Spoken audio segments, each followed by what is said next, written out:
নমস্কাৰ বন্ধু বান্ধৱীসকল এছকে jobs update চেনেলটোলৈ পুনৰবাৰ আপোনালোকক স্বাগতম জনাইছোঁ। 361টা নতুনকৈ পদ মুকলি হৈছে আৰু এই পদখিনি ক'ত মুকলি হৈছে, কেনেকৈ আবেদন কৰিব লাগিব ভিডিঅ'টোৰ সবিশেষ আলোচনা কৰিম। তো বলক ভিডিঅ'টো আৰম্ভ কৰোঁ। ইয়াতে চাব 361টা পদ আছে। ইয়াতে গ্ৰেজুৱেট, ডিপ্ল'মা বা ITI থকাখিনি এপ্ৰেণ্টাইজ পদ হয় আৰু এই পদখিনি ইয়াতে লিখা আছে কৰ্পৰেট অফিচ ফৰিদাবাদৰ পৰা এইখিনি মুকলি কৰি দিয়া হৈছে। আৰু প্ৰতিটো ৰিজনতে বেলেগ বেলেগকৈ পদ আছে। মই দেখাম আপোনালোকক ক'ত ক'ত পদ আছে বা আমাৰ অসমৰখিনি ক'ত ক'ত আবেদন কৰিব পাৰিব সেইখিনিও আপোনালোকে গম পাব। প্ৰথমতে চাওক, গ্ৰেজুৱেট এপ্ৰেণ্টাইজৰ কাৰণে ইয়াতে 129টা পদ আছে। যিটো ষ্টিপেণ্ড দিয়া হ'ব, মানে আপোনালোকৰ এপ্ৰেণ্টাইজ যিহেতু আপোনালোকৰ ষ্টিপেণ্ড দিয়া হয়, ইয়াতে 15,000 টকাকৈ প্ৰতিমাহে দিয়া হ'ব। 2 নম্বৰতে আছে ডিপ্ল'মা এপ্ৰেণ্টাইজ, ইয়াতে 76টা পদ আছে আৰু ইয়াৰ কাৰণে 13,500 টকাকৈ প্ৰতিমাহে ষ্টিপেণ্ড দিয়া হ'ব। 3 নম্বৰত ITI ট্ৰেড এপ্ৰেণ্টাইজৰ পদ মুকলি হৈ আছে 156টা আৰু ইয়াতে 12,000 টকাকৈ প্ৰতিমাহে দিয়া হ'ব। বয়সৰ সময়সীমা যদি চাওঁ আমি, 18 বছৰৰ পৰা 30 বছৰৰ ভিতৰত হ'লে আবেদন কৰিব পাৰিব। লগতে এজ ৰিলেক্সেশ্যন পাব। এডুকেশ্যন কোৱালিফিকেশ্যনখিনি মই অলপমান দেৰিকৈ কৈ আছোঁ। প্ৰথমতে আপোনালোকে ইয়াতে আবেদন কৰাৰ কাৰণে আপোনালোকে ৰেজিষ্টাৰ কৰিব লাগিব।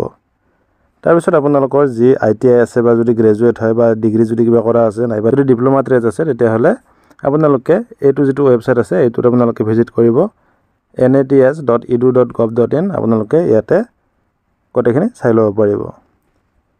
ইয়াৰ পিছত আপোনালোকে যিটো ৱেবছাইট আছে ইয়াৰ পিছত আপোনালোকে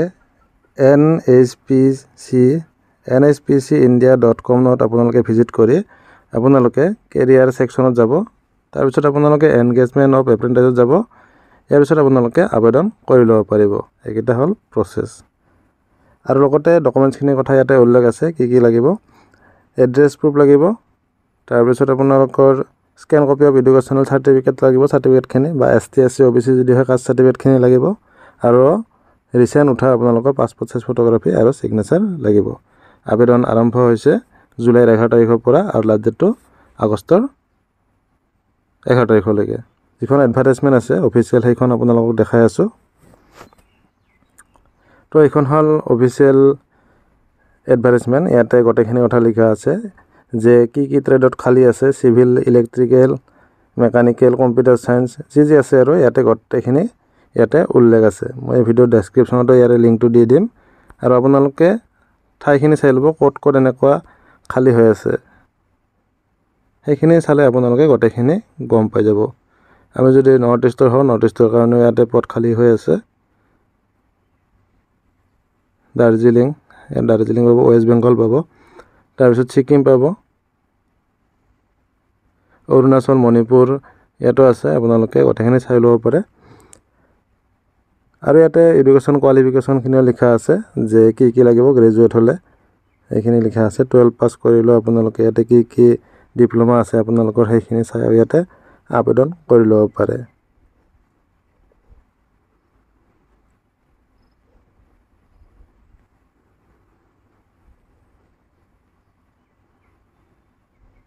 তো ভিডিঅ'টো ইমানখিনি আছিলে। ভিডিঅ'টো ভাল লাগিলে লাইক কৰিব। যদি চেনেলটোত প্ৰথমবাৰ আহিছে, চেনেলটো ছাবস্ক্ৰাইব কৰি বেল আইকনটো প্ৰেছ কৰি থ'ব। আশা কৰোঁ আপোনাৰ দিনটো শুভ হওক। ধন্যবাদ। জয় অসম।